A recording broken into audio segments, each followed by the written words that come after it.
हिमाचल प्रदेश में सुक्खू सरकार को संकट से उबारने के लिए कांग्रेस ने हमेशा की तरह एक बार फिर डीके शिव कुमार को बुलाया है। अब कांग्रेस के चाणक्य कहे जाने वाले डीके शिव कुमार ने कई बार पार्टी के लिए संकट मोचक की भूमिका निभाई है। कहा जाता है कि अमित शाह से भी बड़े दिमाग वाले शिव कुमार कांग्रेस के चाणक्य हैं, लेकिन कर्नाटक में मुख्यमंत्री नहीं बनाए जाने का मलाल भी उन्हें हुआ है। आइए जानते हैं कि सीएम नहीं बनाए जाने के बाद जब भी संकट आता है तो कांग्रेस हमेशा डीके शिव कुमार को ही क्यों बुलाती है। दरअसल दक्षिण में कांग्रेस की दो राज्यों यानी कर्नाटक और तेलंगाना में सरकार बनवाने में डीके शिव कुमार की रणनीति की बड़ी भूमिका मानी जाती है। कर्नाटक में मुख्यमंत्री के बदले डिप्टी सीएम पद से संतोष कर तेलंगाना में कांग्रेस की सरकार बनाने में जुटने वाले डीके शिव कुमार का कद लगातार बढ़ रहा है। राहुल गांधी की दक्षिण से उत्तर की भारत जोड़ो यात्रा में शिव कुमार की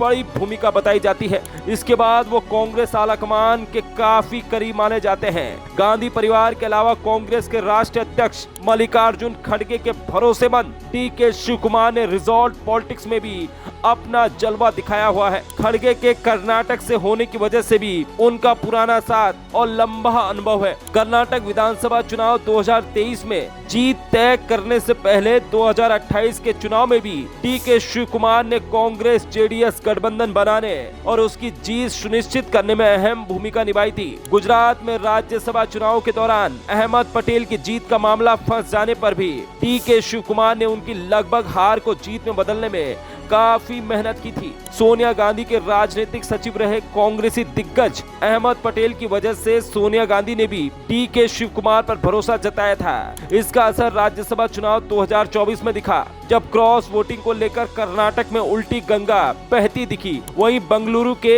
यशवंतपुर सीट से भाजपा विधायक एसटी सोमशेखर ने कांग्रेसी उम्मीदवार जीसी चंद्रशेखर के लिए अपना वोट डाल दिया। हिमाचल के सियासी संकट पर कांग्रेस के ऑब्जर्वर डीके शिव कुमार ने कहा कि कांग्रेस आलाकमान के निर्देशों के मुताबिक मैं हिमाचल प्रदेश पहुंच चुका हूं। इसके अलावा किसी भी अफवाह में शामिल होने की बिल्कुल भी जरूरत नहीं है, क्योंकि मुझे विश्वास है कि कांग्रेस पार्टी के विधायक पार्टी के प्रति वफादार रहेंगे और जो जनादेश उन्हें दिया गया है उसका पालन करेंगे। हालांकि जिस बात पर सवाल उठाया जाना चाहिए था और चिंता करनी चाहिए थी, वो बात यह है कि सत्ता हासिल करने के मामले में भाजपा किस हद तक जा रही है। इस पूरी प्रक्रिया में भाजपा जानबूझकर लोकतंत्र और जनादेश को कुचलने का सार्वजनिक प्रयास कर रही है। डीके शिव कुमार सियासत के मंजे हुए खिलाड़ी हैं। 7 बार के विधायक डीके शिव कुमार कर्नाटक में पहले भी मंत्री पद संभाल चुके हैं। डीके शिव कुमार को कांग्रेस का संकट मोचक माना जाता है। जब भी कांग्रेस फंसती है तब डीके शिव कुमार मुसीबत से बाहर निकाल देते हैं। डीके शिव कुमार देश के सबसे अमीर राजनेताओं में से भी एक है। साल 2013 में उनकी कुल संपत्ति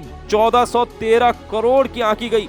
इसके अलावा साल 2018 के चुनाव में उन्होंने 840 करोड़ रुपए की कुल संपत्ति की घोषणा की थी। ये 2013 के चुनाव में घोषित संपत्ति से लगभग 590 करोड़ रुपए ज्यादा थी।